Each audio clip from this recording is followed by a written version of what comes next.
இதில் வந்து இந்த போட்டை மேனேஜ்மெண்ட் அப்படி போடுறது என்ன மாதிரி மலபார் ஹெட்லேண்டில் வந்து இந்த சர்ஃபேஸ் போட்டரும் மற்ற கிரவுண்ட் போட்டரும் கடலை சென்று அடைகின்றது என்பதை பற்றி விளங்கப்படுத்திக்கணும்.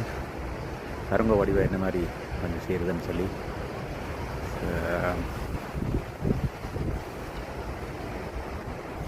இந்த ஓஷனுக்குள்ளே நிறைவாக எங்களுடைய இந்த பேஸ் போட்டர் எல்லாம் வந்து செய்கிறது. அதை கையாள வேண்டியது மேலே எங்களுடைய ஒரு பொறுப்பாக இருக்குது. இதே நேரத்தில் இதில் ஒரு மேஜிக் பாயிண்ட் என்ற இடம்